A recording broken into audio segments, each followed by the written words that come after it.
सच्चाई है। जिस तरह संस्कार विहीन समाज में रिश्तों का नंगा नाच हो रहा है, आप सभी लोग जानते हैं। जिन बच्चों को हमने बोलना सिखाया, जिन बच्चों को हमने बोलना सिखाया, वे बच्चे हमें चुप रहना सिखाते हैं। चुप रहिए, आपसे क्या मतलब है ना। एक मां 4-4, 5-5 बच्चों को हंसी खुशी प्रसन्नता से पूरी ममता के साथ पाल लेती है, लेकिन वो 4-5 बच्चे उस अकेली एक मां को नहीं पाल पाते हैं, ले जाके वृद्धा आश्रम में जमा करा आते हैं। यही है रिश्ता, यही है संसार की सच्चाई। स्वार्थ पे रिश्ते टिके हैं।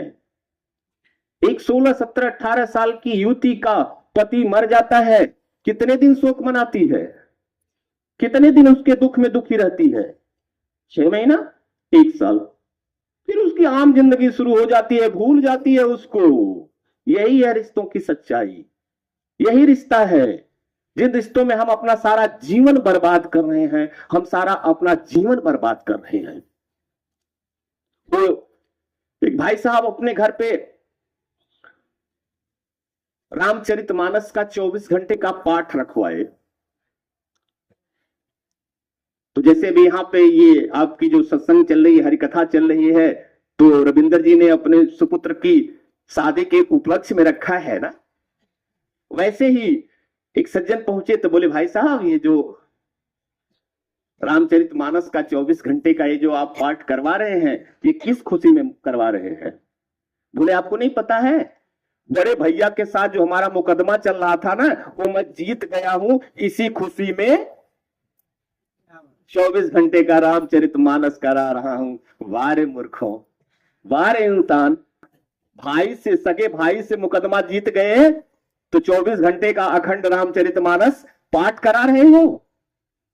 अरे उस रामचरितमानस से सीख लो कि 2 सौतेले भाइयों ने अवध जैसे राज्य को ठोकर, गेंद बनाकर ठोकर मार दी। बड़े भाई ने उस अवध राज्य को ठोकर मार करके 14 साल वन के लिए रास्ता पकड़ लिया, और थाली में सजा हुआ वो अयोध्या का राज्य उस सौतेले भाई भरत को मिला।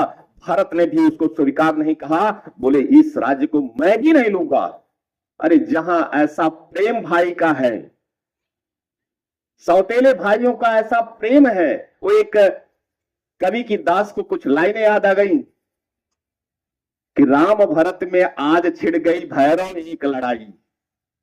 राम भरत में आज छिड़ गई भैरव एक लड़ाई, 14 बरस लड़ेंगे दोनों, चलो देखने भाई।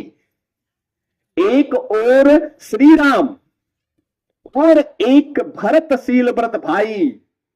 अरे अवध राज को गिद्ध बनाकर दोनों ने ठोकर मारी, अवध राज को गिद्ध बनाकर दोनों ने ठोकर मारी। भाई से मुकदमा जीत के रामचरितमानस का पाठ करवा रहे हो। अरे रामचरितमानस भोग की कथा नहीं है, ईर्ष्या और लालच की कथा नहीं है। रामचरितमानस है त्याग की कथा, समर्पण की कथा, प्रेम की कथा। और ऐसी कथा को आप उस समय कहवा रहे हैं। क्या सीख लेते हैं आप रामचरितमानस से? कौन सी सीख लेते हैं? यही तो है समाज में रिश्तों की सच्चाई। दास अभी आपको एक करंट घटना बताएगा कि रिश्ते कैसे तार तार होते हैं। अभी पिछले मार्च महीने में, 2024 मार्च में, वाराणसी के एक प्रसिद्ध लेखक श्रीनाथ खंडेलवाल, जिन्होंने 400 किताबें लिखी थी, 400 किताबें लिखी थी, जिनके पास 80 करोड़ की प्रॉपर्टी थी, एक बेटा और एक बेटी थी। बेटा बहुत बड़ा कारोबारी, बहुत बड़ा उद्योगपति, बेटी सुप्रीम कोर्ट दिल्ली की अधिवक्ता वकील।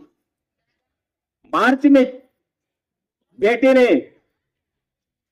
बाप को लात मार के घर से निकाल दिया, गौर से सुनना महापुरुषों, रिश्तों की सच्चाई, जिन रिश्तों के लिए हम अपना खून पसीना एक कर रहे हैं, उन रिश्तों की सच्चाई दास बयान कर रहा है। घर से निकाल दिया। काशी की एक संस्था है अमन कबीर, अमन कबीर ने उनको पाया और ले जा करके वृद्धा आश्रम में उनको भर्ती करा दिया। इसी दिसंबर में उनकी मृत्यु हो गई। वृद्धाश्रम के मैनेजर ने अमन कबीर को फोन किया।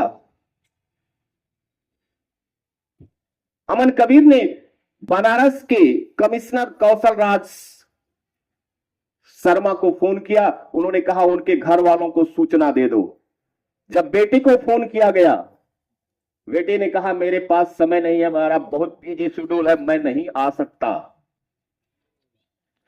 बेटी को फोन किया गया जो दिल्ली सुप्रीम कोर्ट की वकील थी, फोन ही रिसीव नहीं किया, फोन ही रिसीव नहीं किया। मैसेज किया गया, मैसेज को सीन ही नहीं किया, रीड ही नहीं किया। अंत में अमन कबीर ने ले जाके मनकनिका घाट पे उनका दाह संस्कार कर दिया। महापुरुषों, यही है रिश्तों की सच्चाई, यही है रिश्तों की सच्चाई। अरे छोड़िए इन बातों को। पूरे हिंदुस्तान में सहारा का एम्पायर खड़ा करने वाले सहारा श्री सुब्रत राय जब दिल्ली के हॉस्पिटल में दम तोड़ दिए, हफ्तों लाश पड़ी रह गई। उनका कोई भी बेटा विदेश से दफनाने के लिए नहीं आया, नहीं आया, नहीं आया। अंत में किसी प्रकार उनके एक पोते के द्वारा हफ्तों बाद उनका दाह संस्कार कराया गया। महापुरुषों, यही सच्चाई है। इसीलिए सांसा साहब ने कहा कि दुनिया के सब रिश्ते झूठे, सच्चा रिश्ते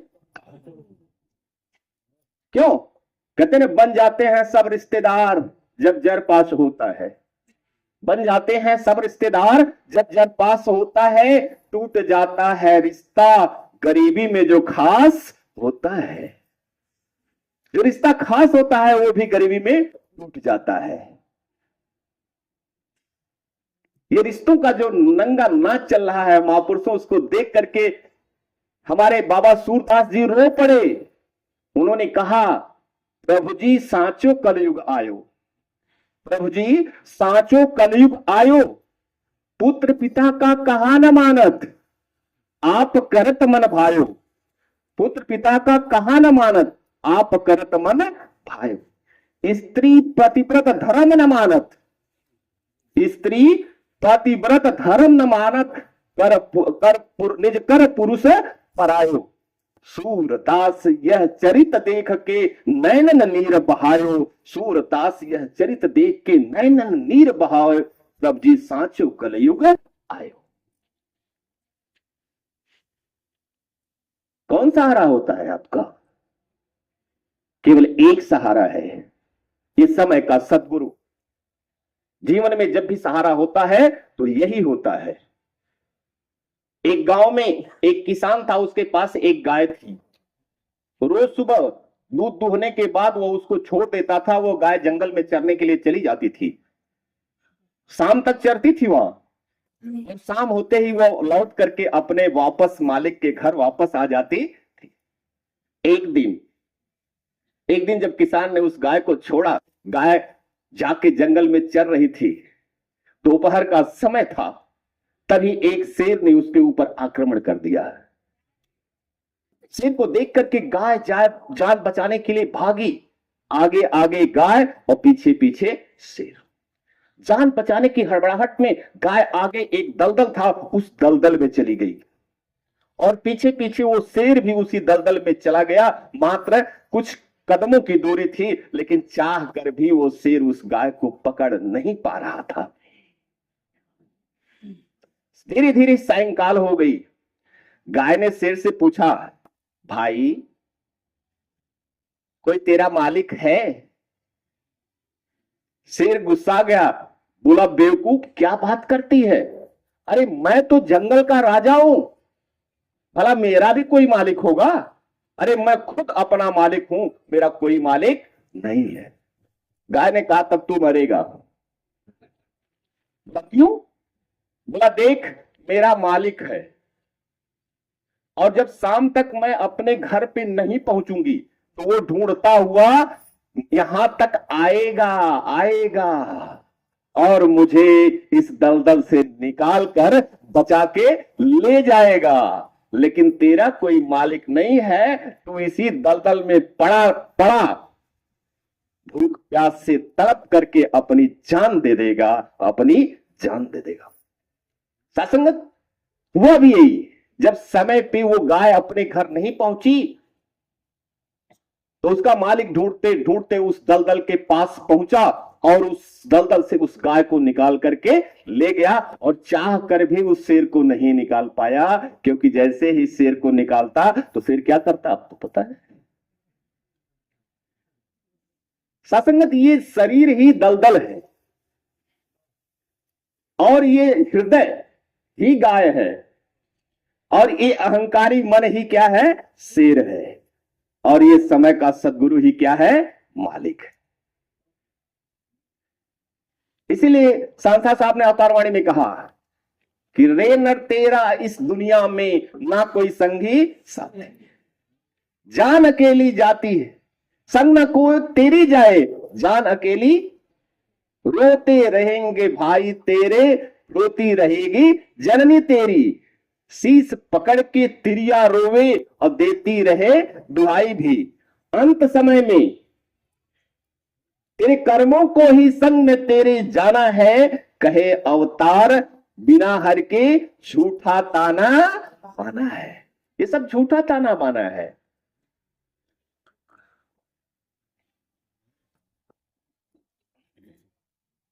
लेकिन इसी झूठे ताने माने में हमको रहना भी है। सांसा साहब ने यहां भी आपको चेताया है कि जग में रहकर सारे जग से बेशक कारोबार करो, जग में रहकर सारे जग से बेशक कारोबार करो, बेटे बेटी रिश्ते नाते संग सभी के प्यार करो। नहीं मना किया है, मना नहीं किया है, क्योंकि ये समाज ही बिना रिश्तों के नहीं चल सकता। लेकिन हमको यह न भूलने पाए कौन सा असल ठिकाना है, 4 दिवस इस जग में रहकर फिर लौट जहां पर जाना है, वो याद रहना चाहिए, वो याद रहना चाहिए। और ये कौन याद दिलाता है, हमारा समय का सद्गुरु ही हमारा सबसे बड़ा सच्चा रिश्तेदार है और कोई नहीं है महापुरुषों। तो ये दास नहीं कर रहा है, ये सारे दुनिया के जितने शास्त्र हैं, सारे शास्त्र इसकी बात की गवाही देते हैं कि अगर आपका कोई सच्चा रिश्तेदार, कोई सच्चा संबंधी है तो वो समय का सद्गुरु है।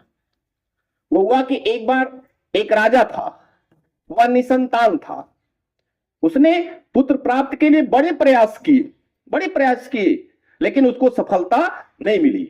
तो अंत में वो एक तांत्रिक के पास गया।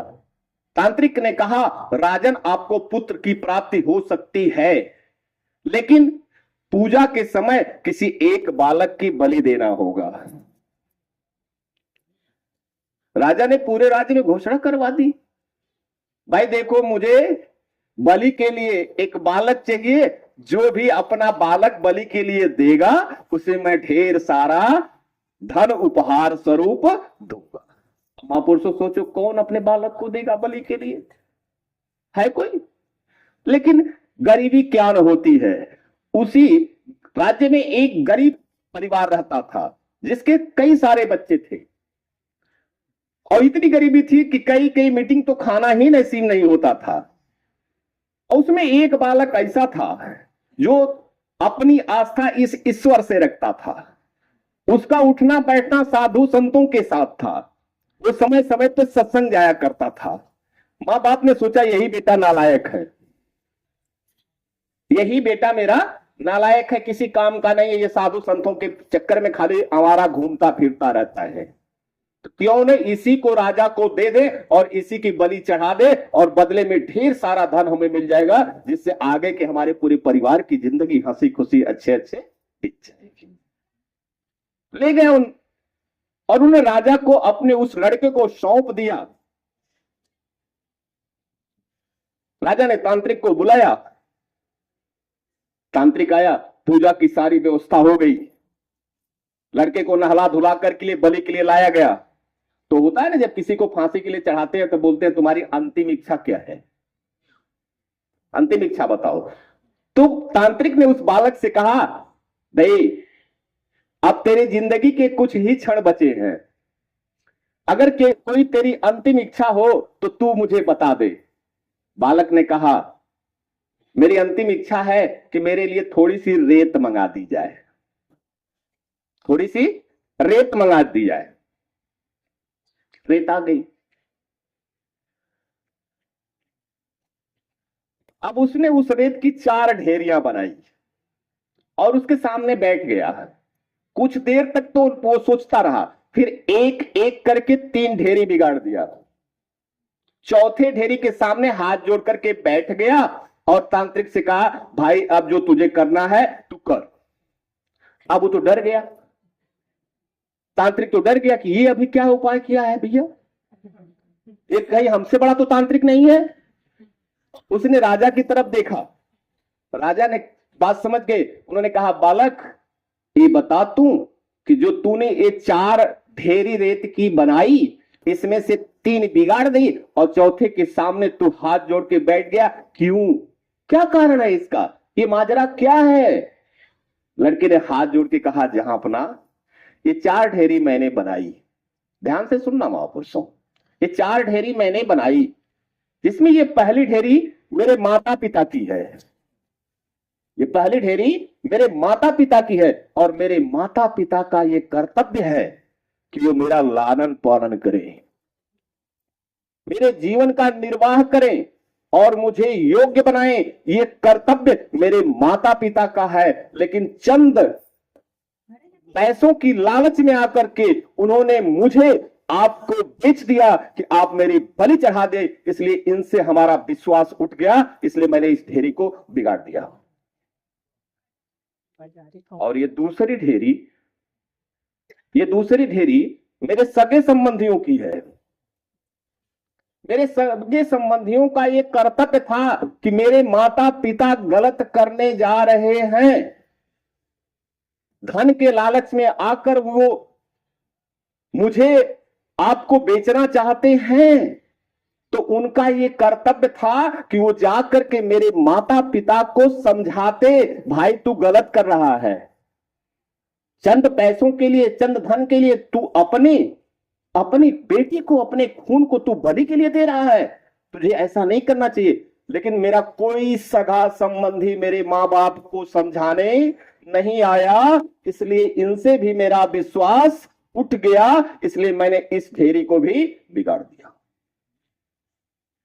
बोले तीसरी ढेरी? बोले तीसरी ढेरी राजन आपकी थी, तीसरी ढेरी आपकी थी, आप इस राज्य के राजा हैं, इस राज्य के प्रजा का रक्षा करना आपका कर्तव्य है, लेकिन पुत्र में अंधा होने के कारण पुत्र प्राप्ति के लिए आप मुझ निरीह बालक को बलि देने जा रहे हैं, आप राज धर्म से हट गए हैं महाराज, इसलिए आपसे भी मेरा विश्वास उठ गया है, मैंने ये तीसरी ढेरी भी बिगाड़ दी। और ये चौथी ढेरी मेरे परमात्मा की है, मेरे सदगुरु की है। अब अंतिम विश्वास मेरा इस परमात्मा के प्रति है, मेरे सदगुरु के प्रति है कि अब जो होना है, जो इनकी मर्जी होगी, जो इनकी रजा होगी वही होगा, इसलिए मैं इनके सहारे हाथ जोड़ करके बैठ गया। अब जो इनको करना है, करवाना है, ये करे, करवाए। राजा बड़ा प्रसन्न हुआ, बोला सोचा कि इस बालक की बलि देने के बाद पता नहीं पुत्र की प्राप्ति हो या न हो, क्या गारंटी है, लेकिन ये तो बड़ा विद्वान बालक है, क्यों न मैं इसी को ही अपना पुत्र बना लूं। और उसको अपना पुत्र बना लिए और राज्य का राजकुमार घोषित कर दिए। सासंगत ये होती है सदगुरु और इस परमात्मा पर विश्वास करने का प्रतिफल, क्योंकि ये तो किसी रूप में आता है। जब इसके भक्त की पर संकट आता है और भक्त जब इसका सच्चे हृदय से पुकार करता है तो ये किसी रूप में प्रकट हो जाता है, क्योंकि ये तो निराकार है, कोई रूप धर के साकार हो जाता है। बाबा सूरदास जी लिखते हैं, अब की राख ले भगवान, अब की राख ले भगवान, हौ अनाथ बैठी द्रुम डरिया, नीचे पारिद साधे बान, ताके डर से भाजो चाह, ऊपर ढुक्यो सचान। दुहु भांति दुख आनि पड़ो, अब कौन उबारे प्राण। सुमिरत ही अहि डसे पारधी, कर छूटे संधान। सूरदास सर लगै सचानय, जय जय कृपा निधान। जय जय कृपा। एक छोटी सी चिड़िया एक पेड़ की डाल पे बैठी थी। तभी उसकी निगाह पड़ती है कि नीचे एक शिकारी धनुष पे बाण चढ़ा के उसे निशाने पे ले रहा है। भाई निशाने पे ले रहा है तो जान बचाने के लिए उड़ना है। अब जब वो उड़ने के लिए सोची तो उसकी निगाह ऊपर की डाली पे गई। तो ऊपर की डाली पे क्या देखती है कि एक बाज बैठा हुआ है। और बाज की खासियत होती है महापुरुषों कि वो कभी बैठे हुए पक्षी का शिकार नहीं करता। वो जब भी शिकार करता है उड़ते हुए पक्षी का शिकार करता है। अब बाज तो इस चक्कर में बैठा था कि ये उड़े और मैं, अब बेचारी न उड़े कि उड़े, न उड़े तो तीर का निशाना बने और उड़े तो बाज का शिकार बने। दो भांत दुख आने पड़ो। और जब ऐसी स्थिति आती है तो केवल एक परमात्मा सहारा होता है। और सच्चे दिल से अगर पुकार होती है तो इसके चरणों से जुड़ जाती है। और वो अपनी तार परमात्मा से जोड़ करके सुमरन में बैठ गई। और जैसे ही सुमरन के माध्यम से इस परमात्मा की इस पक्षी की तार परमात्मा से जुड़ी, परमात्मा सर्प रूप में सुमिरत ही आई माने सांप, वो निकल पड़ा सांप और आकर के उस शिकारी के पैरों में दंश मार देता है। सुमिरत ही आई डसे पारधी। और जैसे ही उसने डसा वैसे ही इसके धनुष से तीर छूट गई। लेकिन यहां पैर में दंश मारने से हड़बड़ा गया और जब हड़बड़ा गया तो निशाना चूक गया। जिस निशाने पे पक्षी थी उस निशाने पे बाज आ गया, बाज आ गया। और एक ही साथ जीवन के दोनों खतरे समाप्त हो गए। सर्प के जहर से ये शिकारी मर गया और इसके बाण से वो बैठा हुआ। ये किसी रूप में आता है। केवल आप पुकारो तो, केवल इसका बनो तो। ये निरंकारी मिशन थोड़े कह रहा है, ये तो सारे संसार के सारे धर्म ग्रंथ कहते हैं, धर्म ग्रंथ कहते हैं। महाभारत उठा के देख लीजिए। जब भरी सभा में द्रौपदी का चीरहरण हो रहा था, 5 बलशाली पति बैठे हुए थे। भीष्म, पितामह, गुरु द्रोणाचार्य, कृपाचार्य, अश्वत्थामा, कर्ण जैसे लोग बैठे थे। कौन बचाया?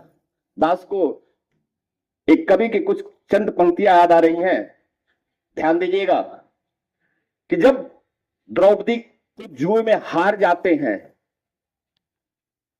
तो दुर्योधन के आदेश पे दुशासन जाता है, द्रौपदी का बाल पकड़ कर घसीट करके ले आता है राजसभा में। और जिस महिला का बाल पकड़ के घसीटते हुए लाया जाए वो कितना आक्रोशित होगी, कितना क्रोधित होगी। आक्रोशित द्रौपदी ने उस भरी सभा से प्रश्न करना शुरू कर दिया। और पहला प्रश्न किया भीष्म पितामह से, हे भीष्म पितामह कुछ बोलो, है कुलवधू तुम्हें पुकार रही। दुर्योधन जो व्यवहार किया तुम सबको क्या लगा सही? मेरा केस पकड़ कर लाया है, करता दुशासन दुर्व्यवहार। अरे आर्यों की सब माताओं ने क्या नहीं दिया कोई संस्कार? क्या इस आर्यावर्त की सभी माताओं ने अपने बच्चों को यह संस्कार नहीं दिया कि एक महिला के साथ कैसा व्यवहार किया जाता है? आगे पूछती है, मैंने तो दांव नहीं खेला चौसर की शाही क्रीड़ा में, है दोष नहीं जब कोई मेरा, तो क्यों मैं ऐसी पीड़ा में? अरे मैंने तो दांव नहीं खेला था, जब मैंने दांव नहीं खेला तो ये कष्ट हमको क्यों दिया जा रहा है? अरे संपत्ति नहीं मैं किसी राजा की, जो हारे मुझको खेल जुआ। इस पितामह से पूछती है, दादा तुम तो नीति प्रिय हो, तब क्यों लाचार हुआ? तब क्यों लाचार हुआ, क्यों सर लटका के बैठे हो? जब गंगा सुत कुछ कह न सका, जब गंगा सुत कुछ कह न सका, तब कृष्णा ने राजा से पूछा, दुर्योधन इतना धृष्ट है तू, सम्राट दंड है क्यों छूटा? छूटा माने खाली, अरे तू राजा है, क्या राजा का यही धर्म है कि उसके सामने एक महिला का अपमान हो?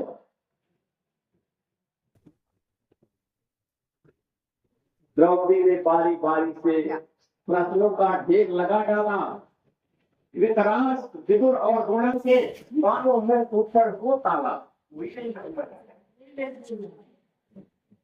आखिर में बरसी पांडव पर, आखिर में बरसी पांडव पर, किस बूते पर हो मेरे पिया?